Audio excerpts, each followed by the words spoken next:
Formation of urine में हमने देखा कि ग्लोमेरुलर अल्ट्रा फिल्ट्रेट बना, तो पहला प्रोसेस हमने देखा that was the ultra filtration at the glomerulus, और हमने देखा कि 125 ml पर मिनट के रेट से ग्लोमेरुलर फिल्ट्रेशन रेट, जिसे मैंने कहा था ग्लोमेरुलर अल्ट्रा फिल्ट्रेट बन रहा है। और उस अल्ट्रा फिल्ट्रेट में बहुत काम की चीज़ें हैं, कुछ बहुत काम की चीज़ें हैं जैसे ग्लूकोज, कुछ सोडियम, वाटर, ये बहुत काम की चीज़ें हैं और ये यूरिन में लॉस नहीं होनी चाहिए। इसीलिए अब हमें करना ये है कि जैसा मैंने आपको पिछले लेक्चर के एंड पे आपको ये बताया था कि ये जो अल्ट्रा फिल्ट्रेट बना है इसमें से more than 99% of the ultrafiltrate has to be reabsorb, but that reabsorption has to be selective, क्योंकि ब्लड से जो प्लाज्मा जो फिल्टर हुई है उसमें यूरिया जैसे ऐसे प्रोडक्ट्स भी हैं जो कि आपने एलिमिनेट करने हैं, एक्सक्रीट करने हैं बॉडी से, उनको दोबारा रीएब्जॉर्ब करने की जरूरत नहीं है। रीएब्जॉर्ब ट्यूब्यूल से वापस ब्लड में, मतलब पेरिट्यूबुलर कैपिलरी नेटवर्क में उन चीजों का होना चाहिए जो कि आप नहीं चाहते हैं कि वो किस में लॉस्ट हो जाए, यूरिन में लॉस्ट हो जाए।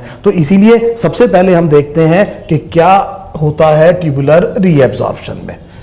हमने देखा ग्लोमेरुलर अल्ट्रा फिल्ट्रेट, उसमें कुछ चीजें यूजफुल है और कुछ जो है वो मुझे क्या करनी है, एलिमिनेट करनी है।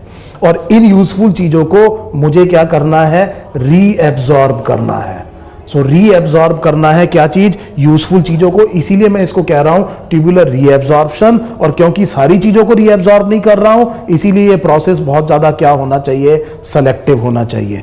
इसका मतलब अब बोमेंस कैप्सूल से जो ट्यूबुलर नेफ्रॉन में जो फिल्ट्रेट जा रहा है उसमें अब जो मैक्सिमम काम होना है उसमें से काम की चीजों को आपने क्या करना है, रीएब्जॉर्ब करना है। और जिसे आप रीएब्जॉर्ब नहीं करेंगे, जो फिल्टर हुए और रीएब्जॉर्ब नहीं करेंगे, उनको आप यूरिन में एलिमिनेट कर देंगे। दूसरी चीज ये कि ब्लड में कुछ ऐसी भी चीजें होंगी जो हो सकता है कि ग्लोमेरुलस पे फिल्टर ना हो पाई हो, तो वो इफरेंट आर्टीरियोल की मदद से वापस कहां पहुंच गई होंगी, पीटीसीएन में। इसका मतलब they will be remaining in the body, पर वो चीजें टॉक्सिक हैं और उनको बॉडी से एलिमिनेट करना बहुत जरूरी है, पर किसी वजह से ये क्या नहीं हो पाई हैं, फिल्टर नहीं हो पाई हैं। तो हमें इन चीजों को ट्यूब्यूल से एक्टिवली क्या करना पड़ेगा, सिक्रीट करना पड़ेगा इनटू पीटीसीएन से, इसको सिक्रीट करना पड़ेगा इनटू द ट्यूब्यूल, ताकि हम जो ये सिक्रीटेड पार्ट है अगर इनको रीएब्जॉर्ब ना करें तो ये दोनों चीजें मिलकर के क्या बनाएंगी, यूरिन बनाएंगी।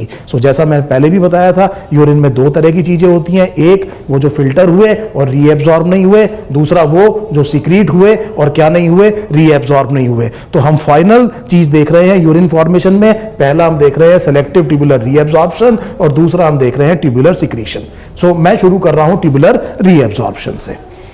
Most of the tubular reabsorption occurs at the proximal convoluted tubule. So that means the most important part involved in selective tubular reabsorption is the PCT. I am calling it as proximal convoluted tubule. इस जगह को मैं कह रहा हूं proximal convoluted tubule.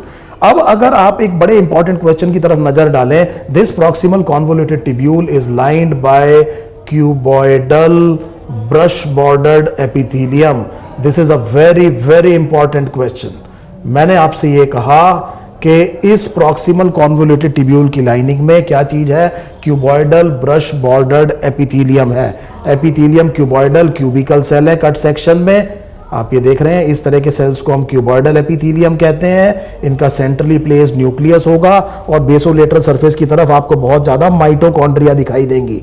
ये जो मैं ऑर्गेनेलीज बना रहा हूं ये माइटोकॉन्ड्रिया है, और क्योंकि इन सेल्स में there will be large number of mitochondria, so immediately one thing comes to my mind that some active reabsorption might be taking place here, and please understand कि these apical membranes of these cells are thrown into folds and they form what is called as microvilli.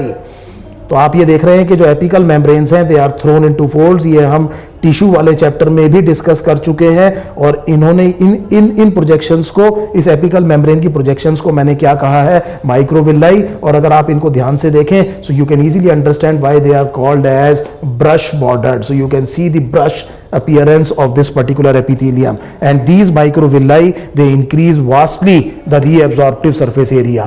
So ये बात आप समझिए कि maximum reabsorption किसमें होनी है, PCT में, और PCT की जो lining epithelium के cells हैं वो perfectly adapted है अपने इस function के लिए। एक तो वो cuboidal brush bordered है, brush bordered की वजह से उनका absorptive surface area बहुत ज्यादा है। नंबर 2, उनमें बहुत ज्यादा क्या है, माइटोकॉन्ड्रिया है। इसका मतलब यहाँ पर काफी कुछ चीजें कैसे absorb हो सकती हैं, एक्टिवली एब्जॉर्ब हो सकती हैं। अब एक बहुत बेसिक फंडामेंटल प्रिंसिपल मैं आपको बताऊंगा, पहले आप इस चीज को बहुत ध्यान से सुनिए, धीरे धीरे मैं एक चीज बताऊंगा। और ये बहुत मैंने देखा है जनरल जो यूजी स्टूडेंट्स हैं, जो नीट यूजी के लिए अपीयर हो रहे हैं, उनको एक बहुत ज्यादा कंफ्यूजन होता है जब आप अपनी एनसीईआरटी टेक्स्ट बुक पढ़ते हैं, तो उसमें जहां पे आपने एब्जॉर्प्शन वाला पार्ट पढ़ा है, चाहे वो डाइजेस्टिव सिस्टम हो चाहे आपकी किडनी हो, आप ये देखते हैं कि कहीं पर वो कहते हैं कि एक्टिवली एब्जॉर्ब हो रहा है सेम चीज, कहीं पर क्या कहते हैं कि वो पैसिवली एब्जॉर्ब हो रहा है, जैसे for example glucose. So that creates a confusion in the mind of an average student कि एक्चुअली ये हो क्या रहा है। So please understand what I am trying to say, what NCERT textbook is exactly trying to tell you। इधर देखिए, ये lumen है, ये ल्यूमन है, यहां पर ये पीसीटी का ल्यूमन है, ये मैंने आपसे कहा ये एपिथेलियम है, और ये एपिथेलियम आपको पता है कैसा है, ब्रश बॉर्डर्ड एपिथेलियम है। और ये पीसीटी है, इस पीसीटी के चारों तरफ आप जानते हैं पेरिट्यूब्यूल कैपिलरी नेटवर्क की कैपिलरीज होंगी। तो यहां पर मैंने ये कहा कि ये कैपिलरी वॉल है। So let me make this brush bordered epithelium completely like this. तो मैंने ये कहा कि ये ब्रश बॉर्डर्ड एपिथेलियम है पीसीटी का, ये ल्यूमन है, और यहां से ग्लोमेरुलर अल्ट्राफिल्ट्रेट पीसीटी में आ रहा है, और हमें इन चीजों को, कुछ चीजों को यहां से एब्सॉर्ब करके किस में पहुंचाना है, ब्लड में पहुंचाना है। और इस ब्लड को मैंने कहा है कि ये कैपिलरीज है, किसकी, पेरिट्यूब्यूलर कैपिलरी नेटवर्क की। तो मेरे ख्याल से पहली चीज बड़ी आसानी से मुझे समझ में आ गई कि मुझे इस ल्यूमन से चीजों को कहां पहुंचाना है, ब्लड में। अब दो चीजें देखिए यहां पर जो हम गड़बड़ करते हैं, वो ये है कि ये बीच में हम सेल को भूल जाते हैं। इसका मतलब ये एब्जॉर्प्शन किसने करना है, सेल में। इसका मतलब जिस चीज को आपने रीएब्जॉर्ब करना है वो पहले सेल में एंटर करेगी, वो पहले सेल में एंटर करेगी, और सेल में एंटर करने के बाद में सेल उसको बाहर फेंकेगा इधर एक्स्ट्रा सेलुलर फ्लूइड में, इस पर्टिकुलर इंटरस्टिशियल स्पेस में, और फिर उसे क्या पिक करेगा, ब्लड पिक करेगा। सो डायरेक्टली जनरली जब मैं बच्चों से बात करता हूं तो वो ये सोचते हैं कि ये जो पर्टिकुलर सब्सटेंस है ये डायरेक्टली कहां पहुंच गया, ब्लड में। We forget the epithelial lining that is present in the PCT. So please understand this reabsorption in the PCT will be done by a cell, and cell will be having a plasma membrane, and this plasma membrane will be made up of phospholipids, and only the lipid soluble things can actually diffuse across it. So I hope this is absolutely clear. ये बात आपको बहुत अच्छे से समझ में आ गई होगी। और अगर आपको किसी चीज को यहां इस प्लाज्मा मेम्ब्रेन के अक्रॉस लेकर के जाना है और वो लिपिड सॉल्युबल नहीं है, अगर वो लिपिड सॉल्युबल नहीं है तो वो चीज सिंपली इस प्लाज्मा मेम्ब्रेन की फॉस्फोलिपिड बाइलेयर के थ्रू क्या नहीं कर पाएगी, डिफ्यूज नहीं कर पाएगी। तो आपको इस मेम्ब्रेन में कुछ ट्रांसपोर्ट कैरियर्स बनाने पड़ेंगे। आप जानते हैं ट्रांसपोर्ट कैरियर्स एक्चुअली प्रोटीन्स हैं। The structure of the plasma membrane is made up of lipids, but the functions of the plasma membrane is actually carried out by the proteins. तो हमने ये कहा कि अगर मुझे इस सेल के अंदर किसी चीज को लेके आना है, अगर वो लिपिड सॉल्युबल है तो बड़ी आसानी से क्या कर जाएगा, डिफ्यूज कर जाएगा। अगर नहीं है तो मुझे उसके लिए एक ट्रांसपोर्ट कैरियर चाहिएगा। अब इस ट्रांसपोर्ट कैरियर से मैं फैसिलिटेट भी करा सकता हूं डिफ्यूजन को, और मैं इसमें एक्टिव ट्रांसपोर्ट में भी इन ट्रांसपोर्ट कैरियर्स का इस्तेमाल करूंगा। फैसिलिटेटेड डिफ्यूजन तब होगा जब सब्सटेंस की कंसंट्रेशन यहां ज्यादा हो और यहां कम हो, और एक्टिवली आपको तब लेके जाना पड़ेगा जब यहां पर कंसंट्रेशन कम है और यहां पर कंसंट्रेशन ज्यादा है और यहां पर कंसंट्रेशन कम है। सो अगर आपने अलोंग दी कंसंट्रेशन ग्रेडियंट लेके जाना है और आप एक ट्रांसपोर्ट कैरियर को इस्तेमाल कर रहे हैं और एटीपी एनर्जी की इनपुट आपको नहीं चाहिए, तो वो डिफ्यूजन कैसा होगा, फैसिलिटेटेड होगा। और अगर आप अगेंस्ट दी कंसंट्रेशन ग्रेडियंट लेके जा रहे हैं तो आपको एटीपी एनर्जी की इनपुट देनी पड़ेगी, आपको ट्रांसपोर्ट कैरियर भी चाहिए, और इस तरह के ट्रांसपोर्ट को हम एक्टिव ट्रांसपोर्ट कहेंगे। So I hope this is absolutely clear. So अगर इसी तरह से बायोमोलिक्यूल चैप्टर्स में आपने पढ़ा होगा कि ग्लूकोज के बहुत सारे ट्रांसपोर्टर्स होते हैं। आपने एक पढ़ा होगा GLUT4, this protein is called as glucose transporter number 4। सो ये भी क्या करा सकता है, ग्लूकोज के ट्रांसपोर्ट को फैसिलिटेट करा सकता है। इसी तरह से मैं ग्लूकोज को एक्टिवली भी ट्रांसपोर्ट कर सकता हूं। It all depends what is the concentration gradient available. अगर कोई फेवरेबल कंसंट्रेशन ग्रेडियंट है तो मैं चीजों को फैसिलिटेट कराऊंगा, और अगर कंसंट्रेशन ग्रेडियंट के अगेंस्ट मुझे लेके जाना है तो वो मैं एक्टिवली क्या कराऊंगा, ट्रांसपोर्ट कराऊंगा। I hope this is absolutely clear, absolutely clear. So मुझे जो चीजें रीएब्सॉर्ब करनी है बेसिकली वो ये है।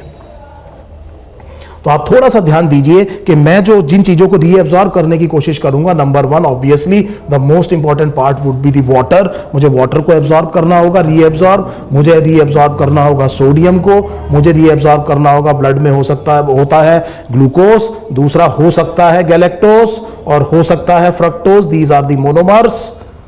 These are the monosaccharides. So ये हो सकते हैं, इसके अलावा ब्लड में हो सकता है अमीनो एसिड। आप जानते हैं फिल्ट्रेट में अमीनो एसिड हो सकता है, प्रोटीन फिल्टर नहीं होता लेकिन अमीनो एसिड फिल्टर हो सकता है। तो मेन चीजें जो मुझे करानी है, water, sodium, glucose, galactose, fructose, amino acid. इसके अलावा मैं देखूंगा कि पोटाशियम कैसे रीएब्सॉर्ब करना है, और मैं एक पिक्यूलियर केस देखूंगा कि हम बाइकार्बोनेट को किस मैकेनिज्म से पीसीटी में रीएब्सॉर्ब करते हैं।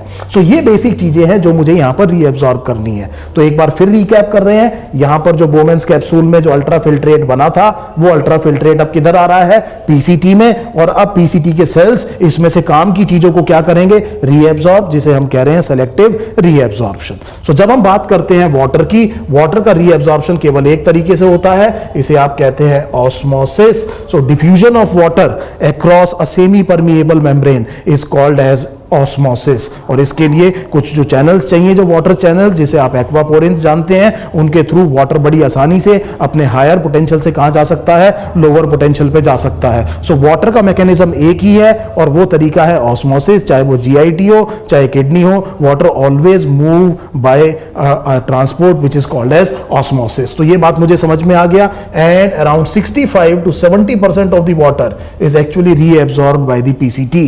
सो that means PCT reabsorbs 65 to 70% of the water that is present in the ultrafiltrate. Now please understand a very important question. आप, क्योंकि आप इस चैप्टर को अगर एक आध बार पढ़ चुके हैं तो आपको पता है कि loop of Henley is very intricately associated with the concentration of urine and absorption of water etcetera. ये सारे काम किस में होते हैं, लूप ऑफ हेनले में होते हैं। तो कई बारी हम गड़बड़ क्या कर जाते हैं कि जब एग्जाम में क्वेश्चन आता है कि where is the maximum amount of water reabsorb, तो हम आंसर क्या लगा देते हैं, loop of Henle. No, the answer would be PCT, क्योंकि पीसीटी जैसा मैंने आपको बताया कितना पानी एब्जॉर्ब कर रहा है, 65 to 70%। तो इसका मतलब 100 में से 70% वाटर कौन एब्जॉर्ब कर लेता है, पीसीटी। लेकिन जो बच गया 30% है या 35% है, उसमें से 1 या 1.5 लीटर को छोड़ के बाकी सारा पानी कौन एब्जॉर्ब कर लेता है, लूप ऑफ हेनले। तो इसीलिए लार्जेस्ट फ्रैक्शन आ जाए अगर क्वेश्चन पेपर में, then your answer of loop of Henle will be right. Otherwise if the question is pertaining to the amount of the water reabsorb which is in the maximum amount, then the answer has to be PCT. I hope this question is absolutely clear. Analogy इस question की मैं आपको GIT से दूंगा, वहां पर maximum amount of water is actually reabsorbed by small intestine and the largest fraction of the water is actually reabsorbed by the large intestine। दोनों questions में आप अच्छे से अंतर समझ गए हैं। अब इधर देखिए, प्लाज्मा एक एक्स्ट्रा सेलुलर फ्लूइड है और ग्लोमेरुलर अल्ट्राफिल्ट्रेट प्लाज्मा का बना हुआ है। तो आप ये जानते हैं कि एक्स्ट्रा सेलुलर फ्लूइड में जो प्रिंसिपल कटायन है वो सोडियम है। Now please understand this very important fundamental। मैंने आपसे क्या कहा कि यहां पर जो अल्ट्रा फिल्ट्रेट आ रहा है वो अल्ट्रा फिल्ट्रेट एक्चुअली प्लाज्मा का अल्ट्रा फिल्ट्रेट है, और प्लाज्मा एक एक्स्ट्रा सेलुलर फ्लूइड है। एक्स्ट्रा सेलुलर फ्लूइड में सोडियम की कंसंट्रेशन काफी ज्यादा होती है। आप जानते हैं 140 मिली इक्विवेलेंट पर लीटर, ये हमने डिस्कस किया हुआ एक बार जब हमने एक्स्ट्रा सेलुलर फ्लूइड की कंपोजिशन देखी थी। तो इसका मतलब ये हुआ कि ये जो फिल्ट्रेट यहां पर आ रहा है इसमें सोडियम की कंसंट्रेशन काफी ज्यादा है। It is around 140 milliequivalent per liter, because I told you that the glomerular filtrate is virtually similar to the plasma, but it lacks some proteins out of it। कुछ प्रोटीन्स को छोड़ दें तो जो ग्लोमेरुलर अल्ट्रा फिल्ट्रेट है उसकी composition करीब करीब किस जैसी होती है, प्लाज्मा की तरह होती है। तो ये जो फिल्ट्रेट आ रहा है इसमें हमने ये कहा कि सोडियम बहुत ज्यादा है, और सेल के अंदर जो इंट्रासेलुलर फ्लूइड है उसमें सोडियम कम होता है। मैं आपको एक एग्जांपल दे रहा हूं, बाकी चीजें they will all fall in place. So इसका मतलब यहां पर सोडियम की कंसंट्रेशन ज्यादा होगी, सेल के अंदर जो सोडियम है उसकी कंसंट्रेशन कम होगी। आप जानते हैं this will be around 140 milliequivalent, this is only 14 milliequivalent। so now we will understand exactly what our NCERT is saying कि ये सोडियम यहां से फैसिलिटेट हो जाएगा। आयन है तो आयन तो बेसिकली डिफ्यूज नहीं कर सकता, तो यहां पर तो अलोंग दी कंसंट्रेशन ग्रेडियंट आ रहा है, तो इसका मतलब ये पैसिव ट्रांसपोर्ट होगा। लेकिन सोडियम एक बार कहां पर आ गया, सेल में, उसके बाद में इस बेसोलेटरल सरफेस से जब आप बाहर भेजेंगे तो वो कैसे जाएगा, एक्टिवली जाएगा। I hope I am making myself absolutely clear and there is no mistake in NCERT, please understand this. So हमने कहा कि अगर फिल्ट्रेट में किसी चीज की कंसंट्रेशन इस इंट्रासेलुलर फ्लूइड से ज्यादा है तो इस सरफेस पे वो क्या होना है, डिफ्यूज होना है। वो नॉर्मल डिफ्यूजन भी हो सकता है अगर लिपिड सॉल्युबल है, और फैसिलिटेट भी हो सकता है अगर लिपिड सॉल्युबल नहीं है। और अगर उसकी कंसंट्रेशन यहां कम है और यहां ज्यादा है तो यहां पर मुझे जब इसको ट्रांसपोर्ट करना होगा तो वो क्या होगा, एक्टिव। इसीलिए same thing is, it depends कि कहां से कहां जा रही है। It may be by facilitated diffusion और it may be by the active transport. So this is, I hope this is absolutely clear. So this sodium, around 70% of the sodium is reabsorbed by the PCT. So please understand 70% of the sodium is actually reabsorbed by the PCT. अब अगर हम यहाँ की बात करें, यहाँ पर बात करें, अगर मुझे सोडियम को यहाँ भेजना है और मैं एक्टिव ट्रांसपोर्ट कर रहा हूं, तो सोडियम का जो एक एक्टिव ट्रांसपोर्ट का जो कैरियर है उसके पास, आप एक छोटी सी एनालॉजी में, बड़ी क्रूड एनालॉजी आपको देता हूं. लेट अस से कि दिस इज अ कार. ये एक कार है, इस कार का ड्राइवर और ओनर सोडियम है. ये इसका मतलब ये हुआ कि ये कार तभी चलेगी जब इसमें कौन बैठ जाएगा? सोडियम. सो हमने क्या बैठा दिया यहां पर? सोडियम को बैठा दिया, तब ये कार चलेगी. लेकिन इसके साथ में इसमें 3 सीट्स और है, इसमें 3 सीट्स और है, जिसमें मैं ले जा सकता हूं ग्लूकोज को, ले जा सकता हूं गैलेक्टोज को, और ले जा सकता हूं अमीनो एसिड को.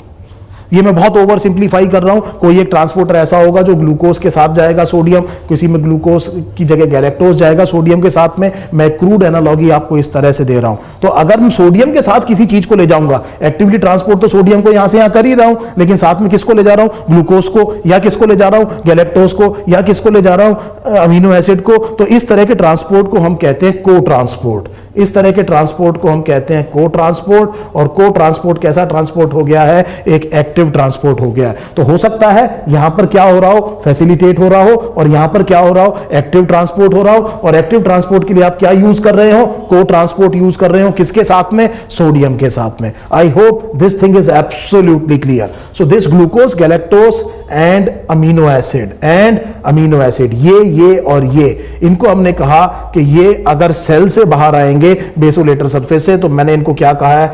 एक्टिव को ट्रांसपोर्ट विद सोडियम.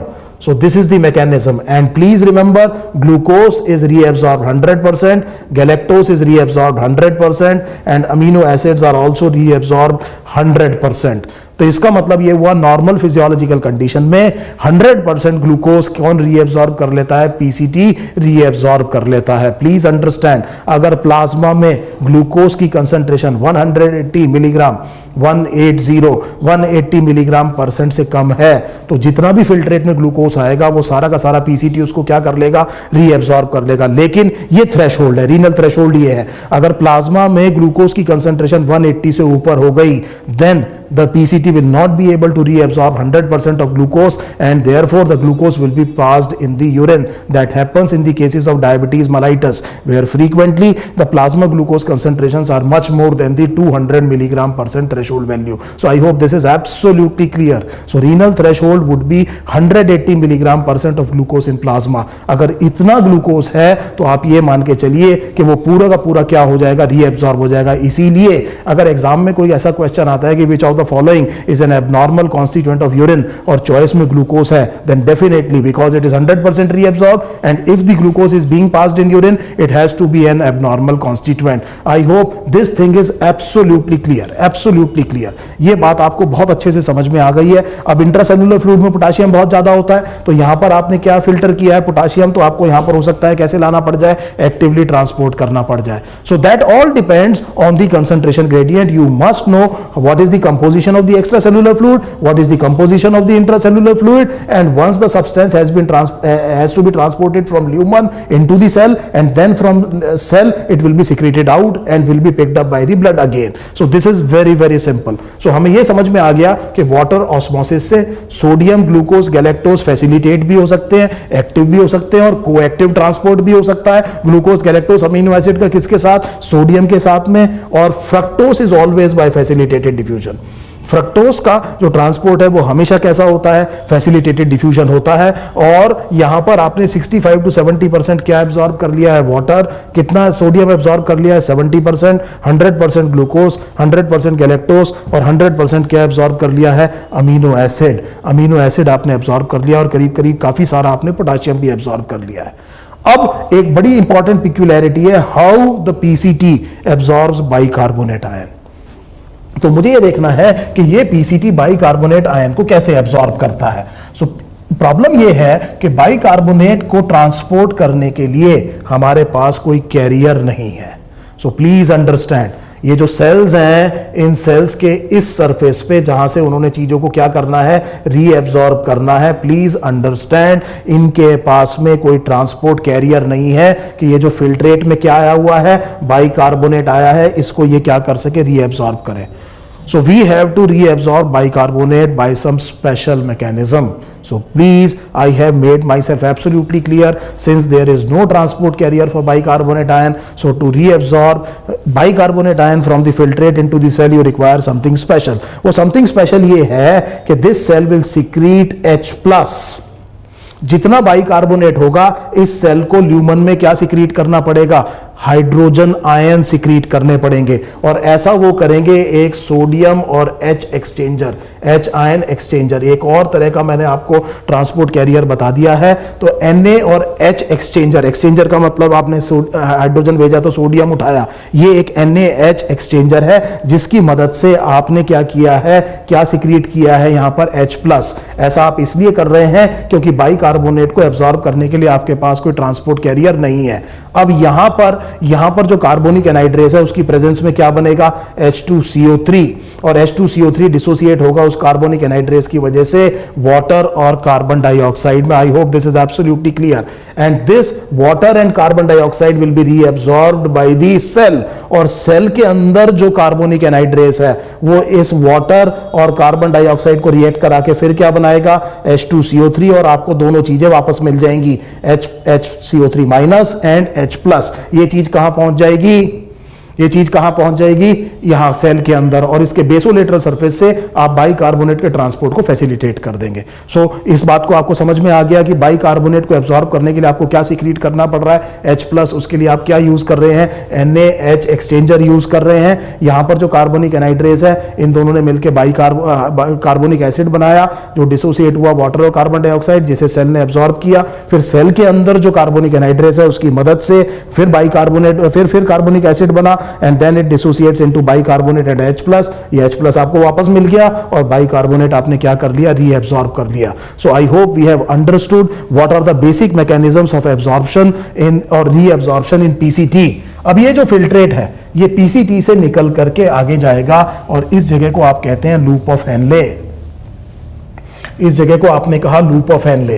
तो अब हमने ये देखा कि आपने बहुत सारे फिल्ट्रेट को किस में रीअब्सॉर्ब कर लिया है, पीसीटी में। अब ये किस पर आ रहा है, loop of Henley. Loop of Henle में मैंने आपको बताया था दो लिम्स होते हैं, एक को आप कहते हैं डिसेंडिंग लिम्ब, एक को आप कहते हैं असेंडिंग लिम्ब। असेंडिंग लिम्ब में हमने बात करी थी थिन सेगमेंट की, और हमने बात करी थी थिक सेगमेंट की। सो हम ये देखना चाह रहे हैं कि ये जो लूप ऑफ हेनले है, ये जो लूप ऑफ हेनले है, जिसका ये वाला लिम्ब, एक लिम्ब ये मेडुला में जा रहा है डीप, अगर ये एक्स्ट्रा मेडुलरी नेफ्रॉन है, और अगर कॉर्टिकल नेफ्रॉन है तो बहुत कम जा रहा होगा मेडुला में। ये क्या है, डिसेंडिंग लिम्ब, ये क्या है, असेंडिंग लिम्ब, और ये असेंडिंग लिम्ब की क्या है, थिक सेगमेंट, नीचे क्या है, थिन सेगमेंट है। नाउ प्लीज अंडरस्टैंड, जो limb of loop of Henley है, इनकी जो रीअब्सॉर्प्टिव कैपेबिलिटीज हैं, दोनों लिम्ब्स की एक दूसरे से डायमेट्रिकली अपोजिट है। कहने का मतलब ये है कि ये जो डिसेंडिंग लिम्ब है, ये it will reabsorb more water. आप जानते हैं कि 180 litres per day glomerular ultrafiltrate बनता है, उसमें से 35% पानी अभी भी बचा हुआ है, क्योंकि 65 या 70% ही वाटर किसने रीअब्सॉर्ब किया है, पीसीटी। तो अभी भी बहुत सारा पानी क्या करना है, रीअब्सॉर्ब करना है, क्योंकि यूरिन केवल 1 से 1.5 लीटर पर डे होता है। और जैसा हमने देखा था कि more than 99% of the ultrafiltrate is actually reabsorb. So that means this descending limb of loop of Henle has a very important role to play, that it absorbs, its absorptive capabilities are such that it absorbs large amount of water and less solute। Now solute जब मैं बात कर रहा हूं तो sodium को absorb करना, और फ्लक्स के साथ क्या आएगा, क्लोराइड आएगा। So that means this absorbs more water and less solutes, while the ascending limb has the diametrically opposite capabilities। That means it absorbs more of the solutes। That means यहां से बाहर क्या आया, सोडियम, और flux के साथ क्या आया, क्लोराइड, और बहुत कम क्या आएगा, यहां से पानी आएगा।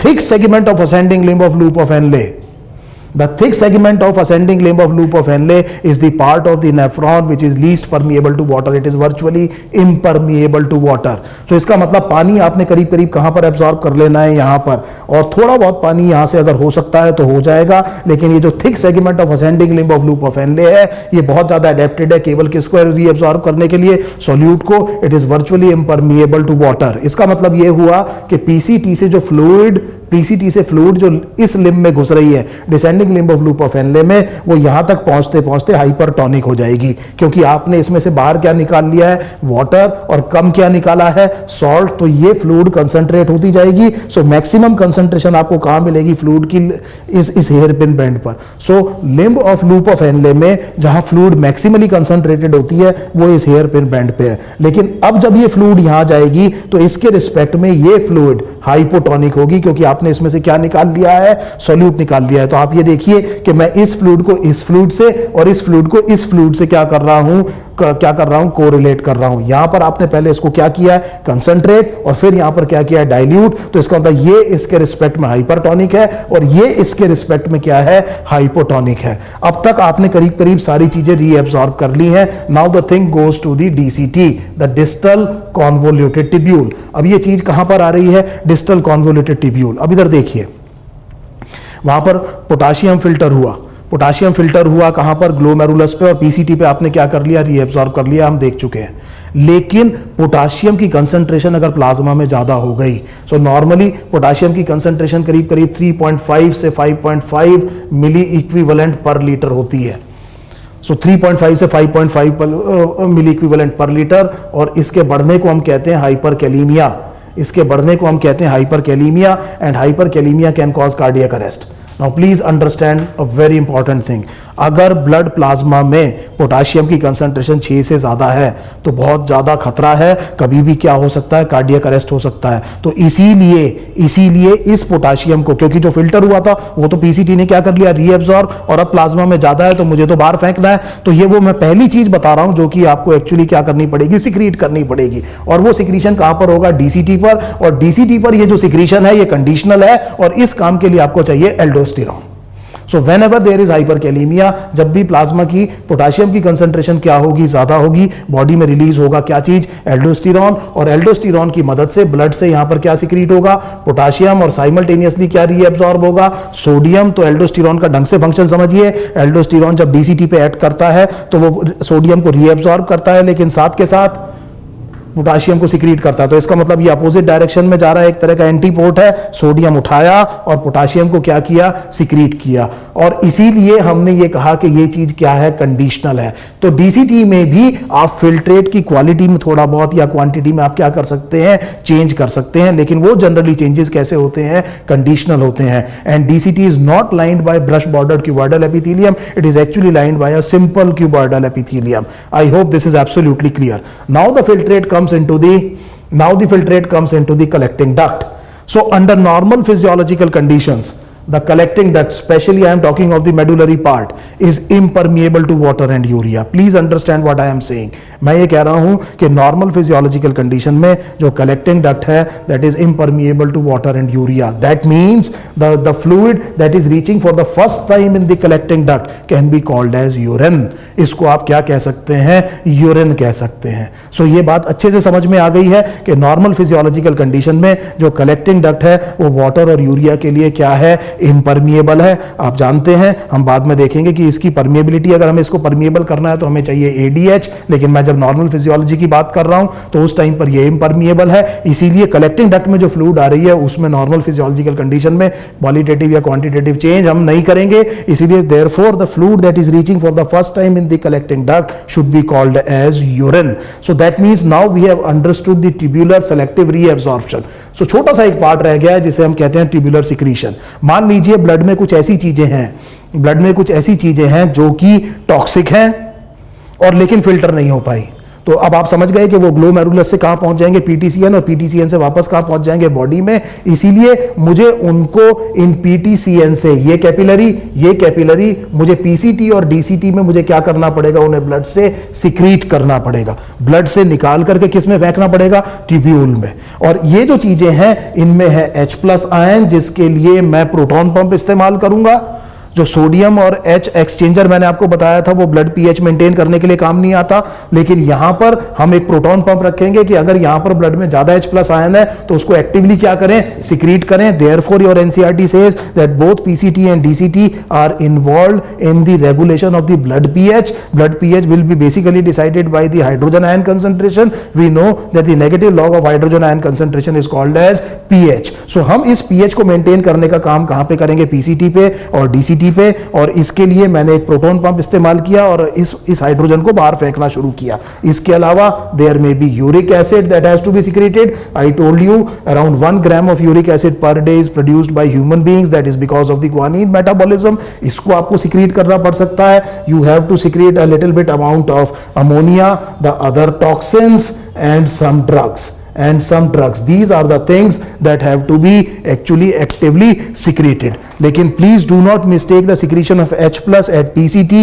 that was with the help of Na and H exchanger that was used to actually reabsorb specifically the bicarbonate ion. We will use a specific proton pump to maintain the pH. So ये जो secretion का काम है ये basically pH को maintain करने के लिए होगा और body को कुछ ऐसे toxin से get rid कराने के लिए है जो कि normally हम filter नहीं कर पाए। तो इसका मतलब अब बड़ी इंपॉर्टेंट बात मुझे समझ में आ गया कि फॉर्मेशन ऑफ यूरिन में 3 प्रोसेसेस थे। पहले हमने देखा था ग्लोमेरुलर अल्ट्राफिल्ट्रेशन, और ये जो बहुत सारा अल्ट्राफिल्ट्रेट बना था इसमें से हमने सेलेक्टिवली काम की चीजों को क्या कर लिया था, रीएब्सॉर्ब। कुछ चीजें जो फिल्टर नहीं हो पाई थी लेकिन बॉडी में बड़ी खराब थी उनको हमने क्या किया था, सीक्रेट किया था। और यूरिन 2 चीजों से बना, those which are filtered and not reabsorb and those which are secreted and not reabsorb. I hope you have completely understood the basic function of the kidney, that is the formation of urine. Thank you.